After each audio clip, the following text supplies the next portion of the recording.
Nah, saudara, artinya kita harus memperhatikan manusia roh yang nggak kelihatan, bukan manusia jasmani. Boleh-boleh aja saudara memperhatikan manusia jasmani dengan pakai baju yang pantas, ya. Saudara bisa bayangkan, nih bayangkan aja, kalau saya berdiri di sini, saya pakai celana buntung, saya pakai kaos oblong. Waktu saya ngomong, itu powernya udah kurang 70%. Percaya nggak? Bayangin aja, saya pakai kaos singlet nih, pakai celana pendek, terus saya ngomong. Powernya kurang nggak? Bisa nangkep? Nah, kalau gitu saya harus memperhatikan dong. Yang kelihatan, yaitu tubuh saya. Itu penting nggak? Penting. Nangkep ya? Tapi ada yang lebih penting yang nggak kelihatan, yaitu roh. Ini ya. Nah, manusia intinya mau bahagia. Ini yang saya mau ajarkan kepada saudara. Kalau saudara baca Hagai 4 itu kan bicara di mana berkat-berkat yang saudara terima hilang kan? Coba keluarkan dulu sebentar, supaya ini bisa ya nancep lah di dalam hati saudara. Ayat 6-nya, Hagai 1 ayat 6. Hal-hal yang membuat saudara bisa bahagia, uang, berkat, gitu dong ya. Lihat, kamu menabur banyak tetapi membawa pulang sedikit. Kamu makan tetapi tidak sampai kenyang. Kamu minum tapi tidak sampai puas. Kamu berpakaian tapi badanmu tidak sampai panas. Dan kamu bekerja untuk upah. Ya bekerja untuk upah yang ditaruh dalam pundi-pundi yang berlubang. Banyak belalang pelahap. Ini bicara kesehari-harian saudara dalam bekerja untuk mendapatkan sesuatu yang membuat bisa saudara bahagia, yaitu uang. Ternyata uang itu saudara kalau lihat di sini bagaimana? Melayang ke kiri ke kanan nggak jelas gitu. Gaji 5 juta kurang. Katanya sih tahun depan mau dinaikin nih, 8 juta. Bukannya cukup, malah tambah kurang. Sudah pernah merasa seperti itu nggak? Bingung. Waktu gaji 5 juta memang kurang, dinaikin dong gajinya. Tambah berkurang. Salahnya di mana? Kalau saya lihat dari ini, coba ayat lanjutnya, coba. 7-nya. Beginilah firman Tuhan semesta alam, perhatikanlah keadaanmu. Kenapa bisa begini? Ayat 8, ayo cepat. Ayat 8. Jadi naiklah ke gunung, bawalah kayu. Ini bicara renovasi rumah. Jadi naiklah ke gunung, bawalah kayu, dan bangunlah rumah itu. Maka aku akan berkenan kepadanya, dan akan menyatakan kemuliaanku di situ, firman Tuhan. Rumahku siapa? Rumahku di mana? Rumah Tuhan di mana? Di hati. Next-nya. Kamu mengharap banyak tetapi hasilnya sedikit, dan ketika kamu membawanya ke rumah, aku menghembusnya. Oleh karena apa? Demikianlah firman Tuhan semesta alam. Oleh karena rumahku yang gak kelihatan nih, hati yang tetap menjadi reruntuhan. Ada sampah busuk, kepahitan, kebencian, dicuekin, bukan dibuang supaya yang punya rumah betah. Sedangkan kamu masing-masing sibuk dengan urusan rumahnya sendiri. Penampilan fisik, itu yang diperhatikan. Nangkap gak? Nah, tadi saya katakan manusia kan intinya mau bahagia kan, ya. Bagaimana untuk mendapat kebahagiaan sejati? Adalah harus ada kepuasan di dalam hati. Nah, kepuasan anak Tuhan itu apa sih? Apa coba? Regu A. Kepuasan anak Tuhan apa? Yang membuat saudara itu puas kalau saudara sebagai anak Tuhan. Belum pernah ngalamin sih ya. Gembira. Apa? Gembira. Apa? Gembira. Gembira. Oh, kalau ibu gembira. Regu B, coba bayangin kepuasan. Kalau sebagai kolektor, apa yang koleksi lukisan-lukisan, ketika dia dapat mempunyai lukisan yang bagaimana gitu ya, dia bisa mendapat kepuasan. Kalau saudara lihat, terus saudara bertanya kepada dia, ini lukisan bagus ya? Coret-coret nih. Bagusnya bukan main. Berapa tuh harganya? 500 juta. Saudara bisa bingung tuh. Terus saudara bilang, ini 500 ribu aja nggak saya beli. Pernah saudara lihat itu? Kenapa? Dia berani bisa bayar 500 juta. Dia mendapat kepuasan dari lukisan itu. Nah, ini bicara kolektor lukisan. Kalau saudara sebagai anak Tuhan apa? Aduh, masa nggak tahu sih? Apa? Kehadirannya. Itu udah bisa bikin saudara puas. Saya sering katakan di dalam hati manusia itu ada lubang hitam atau ruangan kosong. Selama ruangan itu kosong, saudara akan coba mengisi ruangan itu, ya, hatinya kosong, akan coba mengisi dengan kekayaan, harta, hobi, apalagi itu kehormatan. Dia nggak bisa penuh. Dia bisa penuh dengan apa? Kehadiran Tuhan. Sang pemilik ruangan itu. Dia hadir, saudara akan berkata puas. Tetapi selama dia nggak ada, ruangan kosong itu hampa. Saudara mau coba masukin yang tadi saya katakan, harta benda kekayaan, dia nggak bisa penuh. Tangkap ini, ya. Nah, jadi harus ada kepuasan dalam hati. Kepuasan dalam anak Tuhan adalah apa? Kehadirannya.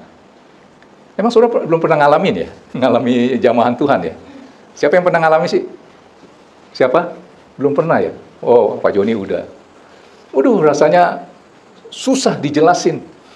Nikmatnya seperti apa dilawat Tuhan, di jamaah, ya. Nah, saya mau bahas begini. Kerajaan Allah itu apa?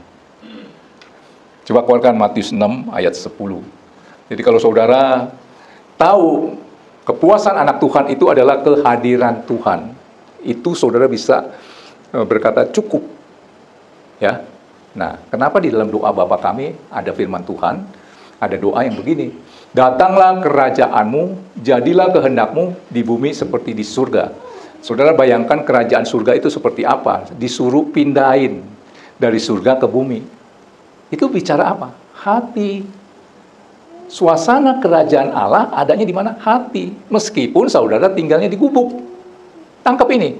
Ada orang yang tinggalnya di istana, semuanya serba emas, tapi hatinya seperti tinggal di gubuk dan dia menderita. Tangkap ini enggak? Datanglah kerajaanmu, jadilah kehendakmu di bumi seperti di surga. Ini bicara hati. Pindahin suasana surga ke bumi dengan apa? Ke hati. Makanya saya katakan harus beresin rumah Tuhan, yaitu hati. Bait Allah ini adalah apa? Hati kita. Ngerti ini ya? Kita mau tahu kerajaan Allah itu seperti apa? Coba keluarkan Roma 14 ayat 17. Sebab kerajaan Allah bukan soal makanan dan minuman, tetapi soal kebenaran, damai sejahtera, dan sukacita oleh Roh Kudus. Kalau saudara nangkepnya apa kalau bicara kerajaan? Pasti makanannya enak-enak, betul nggak? Mewah-mewah gitu. Wah, suasananya pasti mewah gitu. Gitu kan? Tapi firman Tuhan berkata, sebab kerajaan Allah bukan soal makanan dan minuman, tetapi soal kebenaran yang akan mendatangkan damai sejahtera. Di mana ada kebenaran, pasti ada damai sejahtera. Soal kebenaran, damai sejahtera, dan sukacita oleh Roh Kudus. Ini bicara hati. Nah, saya mau ajarkan saudara bagaimana saudara pindahin kerajaan Allah yang di surga, pindah ke bumi. Contoh saya dalam berdoa. Tapi sebelum itu saya bahas dulu ini. Yohanes 10 ayat 10.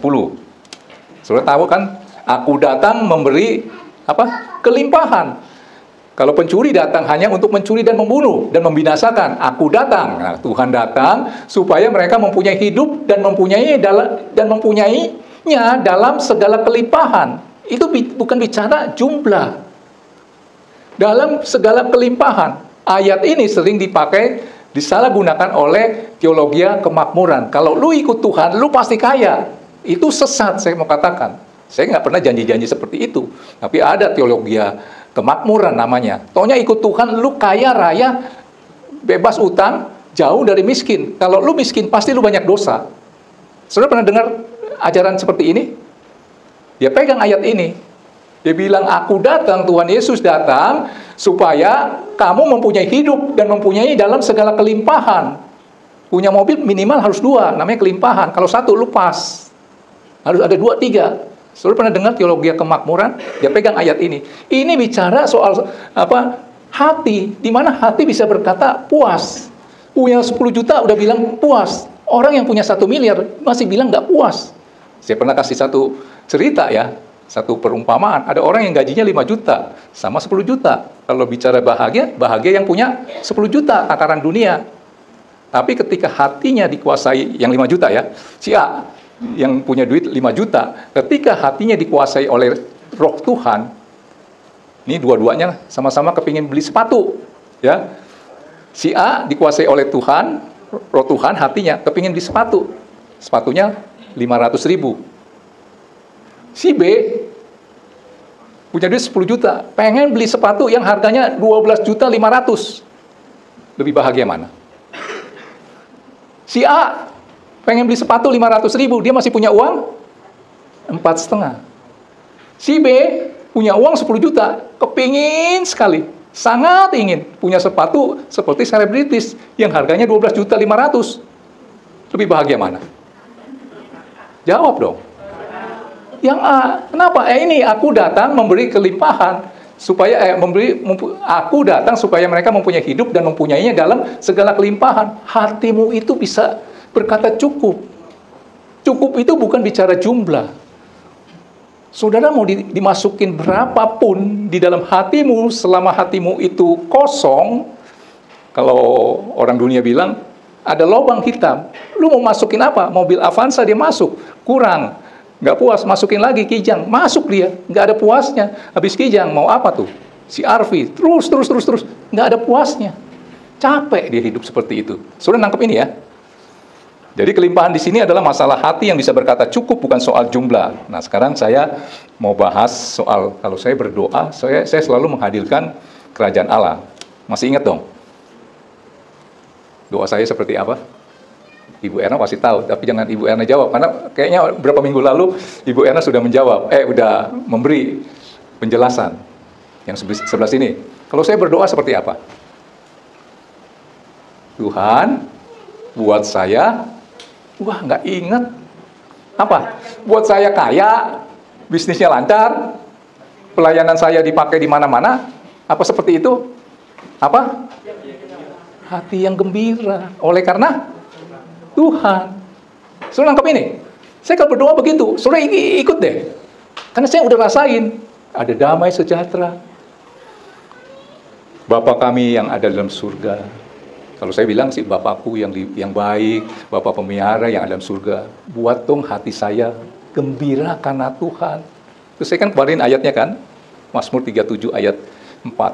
Sebab firman-Mu berkata, dan bergembiralah karena Tuhan, maka Dia akan memberikan apa yang diinginkan hatimu. Itu berarti sebenarnya saya cara cerdik untuk berdoa, Tuhan akan teropong hati saya. Maunya apa? Itu kan? Maunya lu apa ketika lu gembira karena Tuhan? Terus saya kan ajarin ya sama saudara, ya terus saudara minta tuh, hati mengasihi Tuhan. Wah, Tuhan tambah semangat lagi. Bukannya minta itu, ganti mobil, misalnya ya. Dan firman-Nya berkat dikeluarkan. Nah ini ya. Dan bergembiralah karena Tuhan, maka Dia akan memberikan apa yang diinginkan hatimu. Tuhan, lihat nih hati saya. Saya pengen benar-benar cinta Tuhan, mengasihi Tuhan, supaya bisa mengasihi sesama. Apa Tuhan gak gregetan untuk menjawab doamu? Terus saya minta roh takut akan Tuhan, ada rasa hormat, kagum akan Engkau. Tuh, lihat nih. Terus rendah hati, hati yang tulus. Waduh, Tuhan seperti apa tuh? Ibaratnya Tuhan iseng. Julius, lu nggak salah minta itu. Bukannya minta, ya tadi saya bilang, mobil. Mobil lu udah butut tuh. Enggak Tuhan, saya nggak minta itu. Itu saya katakan saya cara cerdas. Apa? Hati yang mengasihi Tuhan. Kalau saudara dapat ini, dapatnya apa? Yang nggak pernah dilihat mata, didengar telinga, yang timbul dalam hati. Mungkin timbul dalam hati saya mah, ya saya dapat Pajero. Toto saya dapat Mercy. Ini misal ya, tapi jauh daripada itulah, jauhkan itu daripada saya. Nah, saya minta gembirakan hati saya, buat hati saya sukacita oleh Roh Kudus. Saya sedang menghadirkan kerajaan Allah. Coba keluarkan tadi Roma 14 ayat 17. Nih, saya minta ini, buat hati saya gembira Tuhan karena Engkau hidup di dalam kebenaran. Penuhi hati saya dengan damai sejahtera. Apalagi sukacita oleh Roh Kudus. Saya sedang menghadirkan kerajaan Allah tuh. Ini saya sebutin satu-satu. Tangkap ini ya. Nah, masalahnya untuk bisa mendapat ini kerajaan Allah, Roh Tuhan itu ada nggak di dalam hati kita masing-masing? Nah, kita mau cek. Saudara kalau dikasih rumah tinggal, ya, rumah tinggal itu nggak diurus, ada sampah di mana-mana, kencing sembarangan, nggak pernah dibersihin itu rumah, kira-kira saudara betah nggak? Maaf ya, BAB sembarangan, nggak pernah disiram-siram, saudara betah nggak? Jawab dong. Nah, bicara hati itu apa? Kepahitan, kebencian, dendam, amarah. Itu sampah busuk, Tuhan nggak bisa betah tinggal di situ. Jadi saudara mau menghadirkan kerajaan Allah adalah hidup di dalam roh kan? Apa kata Roma 8 ayat 9? Hidup di dalam roh, bukan dalam daging.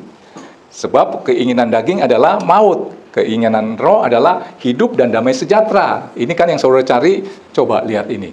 Roma 8 ayat 9. Tetapi kamu tidak hidup di dalam daging. Ya, bau-bau busuk itu ya, tadi ya. Keinginan daging kan tahu, iri hati, dengki, waduh, benci. Nah, itu tuh sifat-sifat daging. Kamu tidak hidup dalam daging, melainkan hidup di dalam roh. Roh itu apa? Damai sejahtera, kasih, damai sejahtera, sukacita, ya, kebaikan, kesabaran, lemah lembut. Kamu tidak hidup dalam daging, melainkan dalam roh. Jika memang roh Allah diam di dalam kamu. Tetapi jika orang tidak memiliki roh Kristus, ia bukan milik Kristus. Saya sering cek. Sebenarnya Tuhan, roh Tuhan itu tinggal nggak di dalam hati saya? Itu. Saudara mengerti ini? Nah, supaya Tuhan mau tinggal di dalam hati kita, apa firman Tuhan tadi di Hagai? Papani dengan bagus, artinya direnovasi rumahnya. Saudara kalau datang ke satu rumah, rumahnya berantakan, maaf ya, ada kencing, macam-macam lah, kencing binatang ada, tai binatang juga ada. Diberesin supaya yang tinggal di situ jadi betah. Saudara mengerti ini? Apa yang harus saudara beresin? Hatimu. Kenapa harus diberesin? Karena hatimu adalah rumahnya Tuhan. Supaya saudara bisa hidup seturut kehendak Tuhan. Jadi saudara dikontrol oleh yang di dalam. Mengerti ini ya? Oke.